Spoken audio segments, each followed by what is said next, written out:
Hello दोस्तों, जय श्री कृष्णा, राधे राधे। तो कहिए कैसे हैं आप सभी लोग। आई होप आप सभी अच्छे होंगे, खुश होंगे, सेहतमंद होंगे। जहां भी होंगे अपना अपनों का अच्छे से ख्याल रख रहे होंगे और रखना भी चाहिए। गाइस, कामिनी जी के हस्बैंड पे ना बहुत ज्यादा सवाल उठ रहा है कि कामिनी जी के हस्बैंड जो हैं वो किसी काम के नहीं है, अपने बीवी बच्चों के खर्चे नहीं उठा सकते, क्योंकि अपने नौकरी से, अपने जॉब से, अपने प्रोफेशन से वो इतना नहीं कमा पा रहे हैं, जिसकी वजह से उनकी बीवी यूट्यूब पे इतना आती हैं और आ करके यहाँ पे नौटंकी और ड्रामा करती हैं। कभी फैमिली को बदनाम करती हैं, कभी सास ससुर को बदनाम करती हैं, कभी मायके वाले को, कभी ससुराल वाले को, और जब कोई नहीं मिलता तो देवरानी को बदनाम करती हैं। और आजकल तो ये अपने ननद के भी पीछे पड़ गई हैं। बहुत सारे एलिगेशंस लगे हैं कामिनी जी के ऊपर, और इन सारे एलिगेशंस पे बात करेंगे हम पूरी वीडियो में। वीडियो पूरा देखिएगा तभी आपको समझ में आएगा। चलिए वीडियो की शुरुआत करते हैं। सबसे बड़ा एलिगेशन लगा, अभी फिलहाल में कंट्रोवर्सी चल रही है कामिनी जी की और एक रिएक्शन चैनल को लेकर के। इससे पहले इनकी कंट्रोवर्सी चल रही थी उग्रवादी ननद की और इनकी। हालांकि वो कंट्रोवर्सी अब जो है स्टॉप हो गई है। उस कंट्रोवर्सी को जितनी हवा मिलनी थी उतनी मिल चुकी है। ये जो न्यू कंट्रोवर्सी आई है, ये कंट्रोवर्सी नहीं, ये पोकिंग है। इनका कहना है कि 1 साल से इनको पोक किया जा रहा है और अब पानी जो है वो सर से ऊपर चला गया है। इतना गंदा गंदा इनके हस्बैंड को लेकर के और इनको लेकर के, और खास तौर पे इनके रिश्तों को लेकर के जब इनको पोक किया गया तब इनके जो है ना सब्र का बांध टूट गया, और टूटना भी चाहिए। कब, क्योंकि जो एक औरत होती है ना, शादीशुदा औरत, उसकी सबसे बड़ी रिस्पॉन्सिबिलिटी उसका पति होता है। और अगर पति को कोई कुछ भी बोलता है ना तो सबसे ज्यादा कलेजे को मिर्ची लगती है। बोले तो कलेजा जल उठता है कि भाई कुछ भी बोलो, लेकिन मेरे हस्बैंड को ऐसा मत बोलो, क्योंकि हस्बैंड को मैं अपना देवता मानती हूँ, समथिंग कुछ ऐसा। लेकिन जब अगर कोई उठ करके ये बोल दे कि भाई इनका हस्बैंड किसी काम का नहीं है, और खास तौर पे इनके हस्बैंड के लिए एक वर्ड यूज हुआ था, नल्ला वर्ड, कि इनके हस्बैंड नल्ले हैं। अब नल्ले का मतलब ये होता है कि जो पूरी तरीके से बेकार हो, जो पूरी तरीके से किसी काम का नहीं हो, चाहे फिजिकली, मेंटली, चाहे फाइनेंशियली, वो किसी भी तरीके से जो है वो अपने ऊपर या अपने पैरों पे खड़ा ना हो सके, उसे बोलते हैं नल्ला। लेकिन इनके पति तो जॉब भी करते हैं, इनके पति तो जो है वो अपनी बीवी को रिस्पेक्ट भी करते हैं, इनके पति तो अपने बच्चे को भी प्यार करते हैं, इनके पति तो अपने माँ बाप को भी रिस्पेक्ट करते हैं। तो मेरी नजर में इनको जो ये एक उपाधि दी गई है वो मुझे कहीं से भी जस्टिफाई नहीं लगता है। आपका क्या राय है, आप कमेंट सेक्शन में लिख दीजिएगा। दूसरी तरफ बात करते हैं ये कि इन्होंने अपने पूरी फैमिली को बदनाम किया, और बदनाम कर करके डॉलर कमाए, और खास तौर पे इन्होंने अपने पति को बदनाम किया और उनके इज्जत की धज्जियां उड़ा दी। तो जहां तक मैंने कामिनी भौजी के वीडियो देखे हैं और जितना भी मैं वीडियो उनकी फॉलो कर पाती हूँ, मैंने कहीं ऐसा नहीं देखा कि उन्होंने अपने पति की धज्जियां उड़ाई हो। मैंने कहीं भी ऐसा नहीं देखा कि उन्होंने अपने पति का जो है वो बेइज्जती किया हो ऑन सोशल मीडिया। इस कदर बेइज्जती किया हो कि भाई साहब फिर से रिश्ते सुधरने का नाम ना ले। मैंने तो नहीं देखा।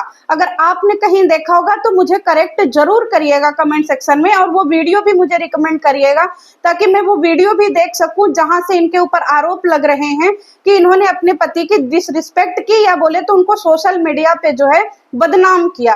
अब रही बात कि पूरे फैमिली को इन्होंने बदनाम किया, तो एक बात मैं बताऊं, अपनी बात रखना, अपना पीओवी देना, उसे बदनाम करना नहीं बोलते हैं।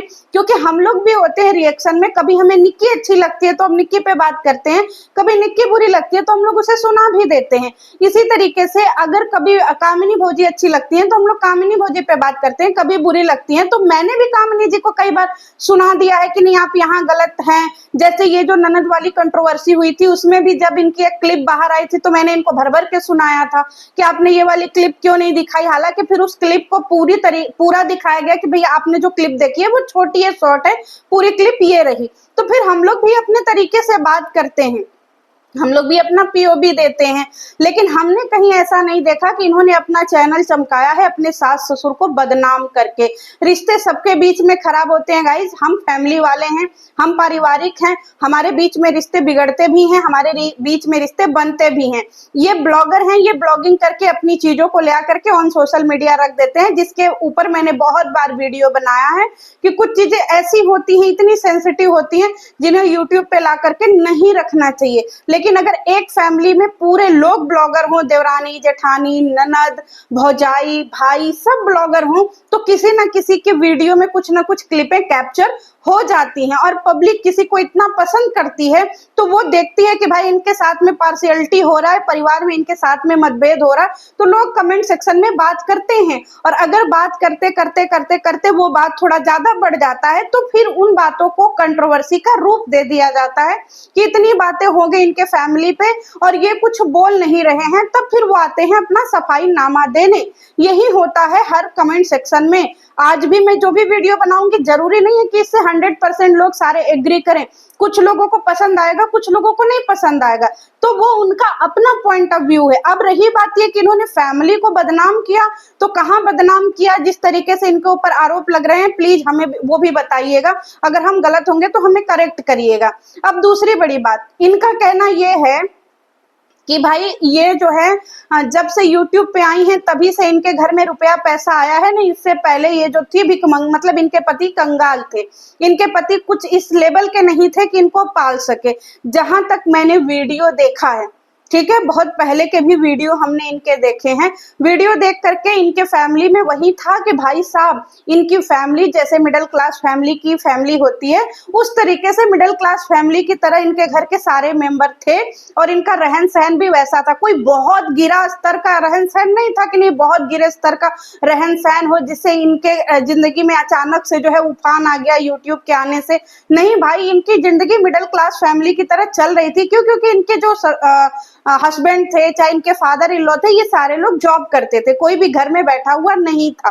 अब रही बात ये कि भाई अगर कोई सोशल मीडिया पर आकर के कमा रहा है, अगर वो 4 पैसे अर्न कर रहा है, तो इसका मतलब ये नहीं कि उसका पति निठल्ला है। क्योंकि हर कोई चाहता है हमारा समाज, हमारा परिवेश, हमारा वातावरण और हमारे आसपास की चीजें, हर चीज बदल रहा है और महंगाई इतने चरम सीमा पे पहुंच गई है कि भाई अगर आपको अच्छी लाइफस्टाइल चाहिए तो पति पत्नी दोनों को कमाना पड़ेगा। और अगर YouTube हमें अच्छा प्लेटफॉर्म मिला है जहां से हम 4 पैसे अर्न कर सकते हैं तो हमें डेफिनेटली करना चाहिए। इसमें मुझे कहीं से भी वो बेवकूफी वाली बातें नहीं लगती हैं कि भाई अगर हम अर्न कर रहे हैं तो हमारा पति कहीं ना कहीं बेकार हो गया या हमारा पति हमें जो है खिला पिला नहीं पा रहा है। इस चीज को भी मैं कहीं ना कहीं जस्टिफाई नहीं करती हूँ। आपके राय क्या है आप कमेंट सेक्शन में दे दीजिए। अब रही बात ये कि भाई इनके पति ने कोई ऐसा काम नहीं किया है जिससे इनको प्राउड फील होए, इनको बहुत ज्यादा जो है क्या बोलते हैं, इनको अभिमान आए कि भैया मेरे पति ने मेरे लिए ये किया है। खास तौर पे इनके एनिवर्सरी पे बहुत ज्यादा सवाल उठ रहे हैं कि इनके पति में इतनी औकात नहीं थी, इतना दम नहीं था कि इतना अच्छा एनिवर्सरी मना सके। ये तो इनके अपनी पत्नी के दम पे उछलते हैं या फिर इनकी पत्नी ने यूट्यूब से नाच गा करके पैसे इकट्ठे किए, इसीलिए जो है इन्होंने ऐसी एनिवर्सरी मनाई।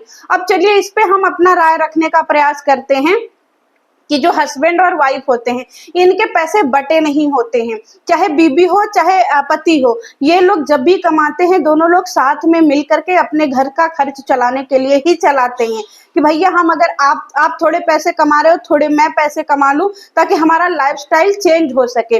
अब रही इनके एनिवर्सरी की बारी, तो भाई हर किसी का कुछ ना कुछ ड्रीम होता है, कुछ ना कुछ सपने होते हैं कि हम ये करेंगे, हम यहाँ घूमने जाएंगे, हम अपना बर्थडे ऐसे करेंगे, हम अपने बच्चे को ऐसा जो है परवरिश देंगे, इस स्कूल में पढ़ाएंगे, या फिर हम ऐसा घर बनवाएंगे, ऐसी गाड़ी बनवाएंगे। ये हर किसी का अपना अपना पसंद होता है और अपने पसंद को पूरा करने के लिए लोग कमाते ही हैं। तो इन्होंने एक सपना देख लिया कि हमें भी एनिवर्सरी करनी है जो ग्रैंड लेवल की करनी है, ऐसी एनिवर्सरी करनी है जैसी हमारी शादी भी नहीं हुई। तो देखिए शादी पे हम सवाल नहीं उठा सकते क्योंकि कोई भी माँ बाप अपने बच्चे की शादी ऐसे खराब नहीं करता है जैसे लोग उंगली उठाते हैं। माँ बाप पूरी कोशिश करते हैं, जितना उनकी इनकम होती है, जितना आमदनी होती है, उससे बढ़ चढ़ करके अपने बच्चों की शादी में वो खर्च करते हैं। लेकिन हमें जैसा चाहिए होता, आज से 15 साल का जो है वो नियम अलग था, आज से 10 साल का नियम जो है वो अलग था, लेकिन आज के सारी चीजें जो है वो थोड़े पहले से अलग हो गई हैं। कपड़े ले लीजिए, फैशन ले लीजिए, मेकअप ले लीजिए, और भी सारी जो चीजें हैं वो बहुत ज्यादा डिफरेंट हो गई हैं, बदल गई हैं। पहले जो ज्वेलरी मिलते थे वो अब की ज्वेलरी में पूरा डिफरेंस आ गया है क्योंकि पूरा हमारा रहन सहन ही चेंज हो गया है। भाई आज कहते हैं ना फैशन हर 1-1.5 महीने में चेंज हो जाता है, तो 5, 7, 8 साल में तो पता नहीं कितने फैशन चेंज हो गए होंगे। तो अगर किसी ने अपनी एनिवर्सरी मनाने का प्रयास किया या उन्होंने कुछ पैसे खर्च करके अपनी एनिवर्सरी मनाई, तो इसका मतलब ये नहीं कि इनके पति जो है वो कैपेबल नहीं है, क्योंकि पतियों के पास लिमिटेड सैलरी होती है।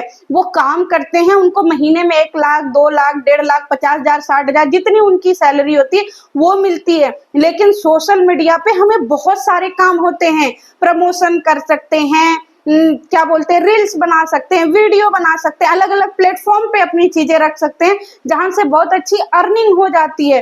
तो जो व्यक्ति महीने के 60,000 रुपए कमा रहा है 30 दिन जॉब करके, हम सोशल मीडिया से 15 दिन में भी कमा सकते हैं। क्यों? क्योंकि सोशल मीडिया पे बहुत ज्यादा अपॉर्चुनिटी होती है। तो इसमें ये कहना कि अगर बीबी पति से ज्यादा कमा रही है तो बीबी पति निठल्ला है, मेरी नजर में ये कहीं से भी जस्टिफाई करने की जरूरत नहीं है। आप लोग क्या बोलते हैं, ये अपना कमेंट सेक्शन में राय दे दीजिएगा।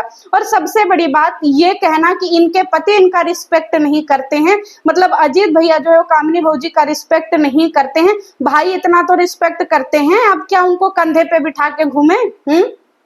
व्यक्ति ऑफिस न जाए, व्यक्ति काम ना करे, मतलब बीबी मायके न जाए, बच्चा स्कूल न जाए, पति जो है वो ऑफिस न जाए, मतलब अब तो इनका क्या बोलते हैं, फैक्ट्री हो गया, फैक्ट्री न जाए, तो भैया क्या करे? रात दिन घर में बैठ करके गोदी में बिठा के रखे क्या?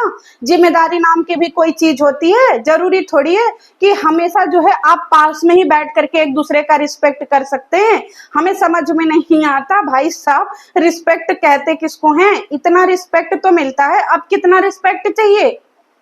तो गाइज आप लोग कितना मेरी वीडियो से एग्री करते हैं, कितना नहीं एग्री करते हैं, कमेंट सेक्शन में लिख दीजिएगा। वीडियो में जो पार्ट छूट गया है मैं उसे और कवर करने का प्रयास करूंगी, लेकिन इनके ऊपर बहुत बड़े एलिगेशंस जो लग रहे हैं कामिनी भौजी पे, मैं इसको कहीं से भी ऐसा नहीं मानती हूँ कि ये 100% जो है इनके ऊपर सही है। हाँ, 1-2 चीजें हो सकती हैं, क्यों? क्योंकि कुछ ऐसी चीजें थी जो उनको ऑन सोशल मीडिया नहीं दिखानी थी, मतलब पुरानी वीडियो में। लेकिन कहते हैं ना, इंसान की अपना अपना करो सुधार तभी मिटेगा भ्रष्टाचार। तो बस यही चीज है कि जब इन्होंने अपनी चीजों को सुधार लिया तो बस उस चीज को हम वहीं पे छोड़ देते हैं। अब उनका देवरानी जेठानी का मसला नहीं होता है, वो अपनी जिंदगी में खुश है, अपनी जिंदगी में खुश है, उनका अपना बिजनेस है, इनका अपना बिजनेस है। तो भाई इंसान धीरे धीरे अपने आप को बिजी रखने का प्रयास करता है, न कि अपने आप को इतना तोड़ मरोड़ दे कि भाई हमारे ऊपर जो है ऐसा आरोप लग जाए कि हमारा पति तो कमाता ही नहीं है। भाई हम सबके पति हैं, वो सब भी अपनी जिंदगी में खुश हैं और जॉब प्रोफेशन करके अपने जॉब अपने प्रोफेशन में बहुत हैप्पी हैं। आप लोग कितना एग्री करते हैं कमेंट सेक्शन में लिखिएगा। मिलते हैं नेक्स्ट वीडियो में। जय श्री कृष्ण।